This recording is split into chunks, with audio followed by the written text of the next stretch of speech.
जब से मनुष्य ने जन्म लिया है, एक दूसरे को धक्का दे के आगे बढ़ने की प्रवृत्ति रही है। ये वही देश है, वादे वादे जायते तत्वबोधः।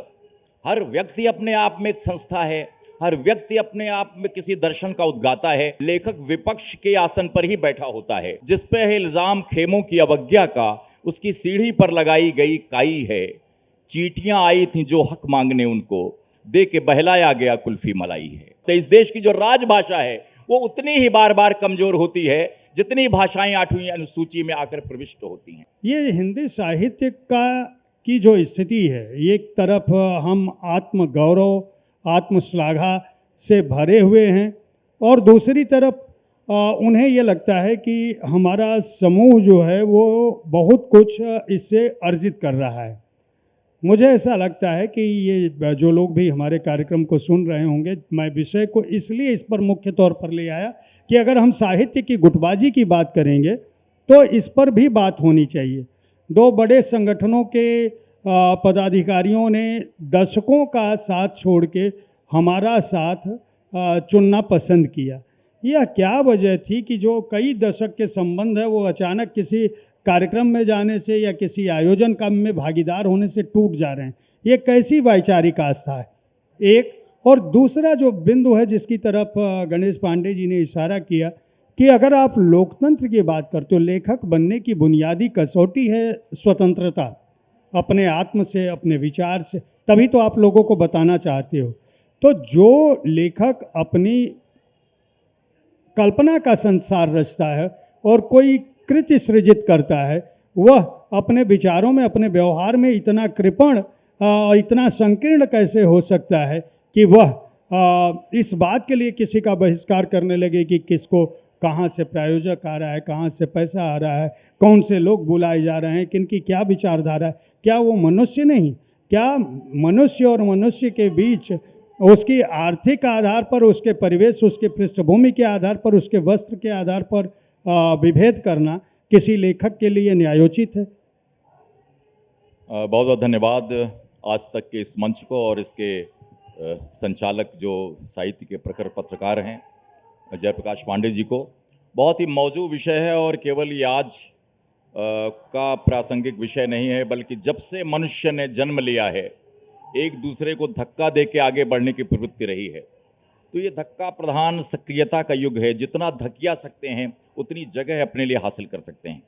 ये तो एक बात हुई, लेकिन मुझे लगता है कि इस विषय का जो जन्म है वो भी शायद इस विचार से हुआ कि कुछ लोग इस तरह के आयोजनों को लेकर शुचिताग्रही हैं, बड़े पुण्यपंथगामी हैं और वे अपने विचारों से भरे हैं। लेकिन मैं कहूँगा कि ये विचारों का ही देश है, ये मतांतरों का देश है, ये तमाम दर्शनों का देश है, तमाम वैचारिक उपपत्तियों का देश है। इसमें किसी को अपनी बात कहने का पूरा अधिकार है और किसी दूसरे को अपनी बात रखने का एक स्पेस हो, इसका भी अधिकार उसे मिलना चाहिए।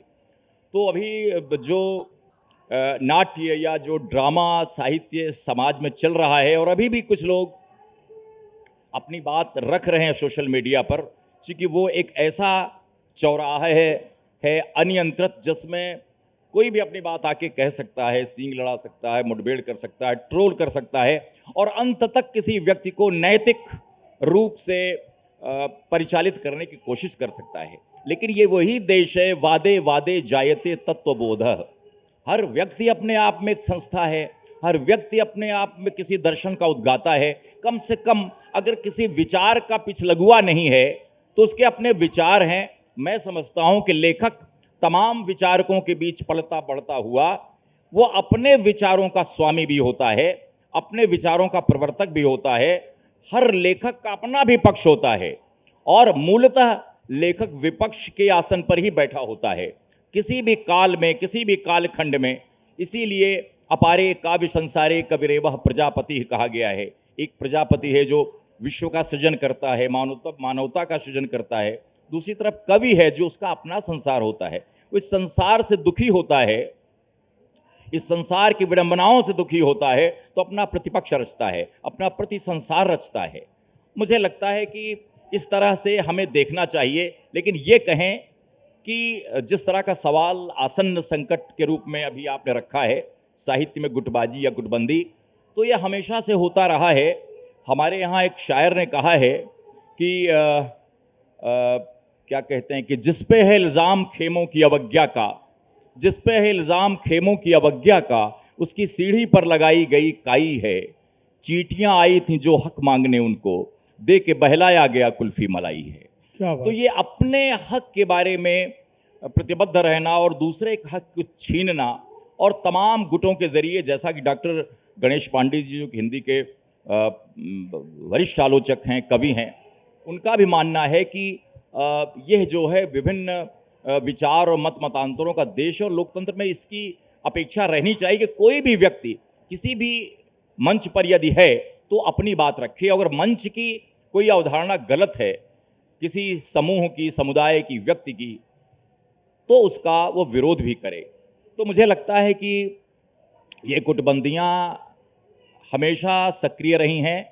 गुटबंदियाँ चाहे पत्र पत्रिकाओं की हों, पुरस्कारों की प्रतिस्पर्धा की हों, या कि तमाम जैसे जातियों के विमर्श हैं, वो भी अपने आप में है। ये बिहार है, ये उत्तर प्रदेश है, ये स्त्री विमर्श है, ये दलित विमर्श है, ये अल्पसंख्यक विमर्श है। मुझे याद आता है कि किसी अल्पसंख्यक समुदाय के प्रतिनिधि, एक IPS ऑफिसर ने कहा कि कोई अल्पसंख्यकों की कविता का समारोह है, उसमें आपको भाग लेना है, कविता पढ़नी है। उनका कि मैं कविता पढ़ तो देता, लेकिन मैं अल्पसंख्यक होते हुए भी पहले तो अपने को अल्पसंख्यक नहीं, मैं कवि मानता हूँ, और कवि कोई अल्पसंख्यक नहीं होता, वो हमेशा बहुवचनीयता का प्रतीक होता है, उसका प्रतिनिधि होता है। मैं इस अल्पसंख्यक समुदाय के कविता संग्रह में शामिल नहीं होना चाहता। मैं इस तरह के गुट से अपने को अलग करता हूँ, क्योंकि कवि की वाणी समूची मानवता की वाणी है, किसी अल्पसंख्यक की वाणी नहीं है, वो किसी दलित की वाणी नहीं है, वो किसी उपेक्षित की केवल वाणी नहीं है, बल्कि समस्त समुदाय की करुणा, मानवता, दया, उस सबका प्रतिनिधि होता है। इसलिए ये सोच के चलना, ये अध्यापकों का अपना प्रपंच है, जिसमें दलित विमर्श है, स्त्री विमर्श है, जेंडर विमर्श है और प्रवासी साहित्य है। ये वो कोने हैं जहां पर हर व्यक्ति अपना वर्चस्व स्थापित करना चाहता है। ये उसी तरह है जिस तरह की धक्का मुक्की भारतीय संविधान की 8वीं अनुसूची में भाषाओं को लेकर मची हुई है। 40 भाषाएं कतार में हैं, 22 भाषाएं संविधान की 8वीं अनुसूची में हैं, लेकिन तमाम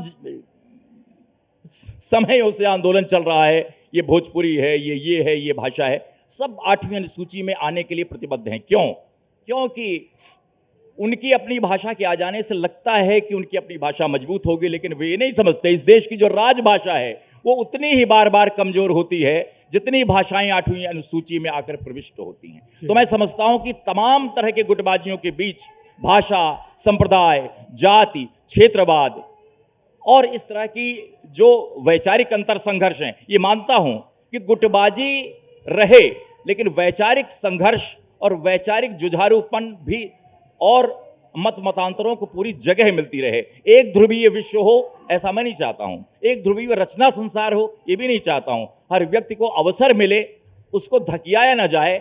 ऐसी गुटबंदी अगर है जिसमें वैचारिक सक्रियताएं हों, लेकिन इस तरह की धक्का प्रधान सक्रियताएं न हो कि किसी को हम उसकी कुर्सी से अपदस्थ करके बाहर निकाल दें।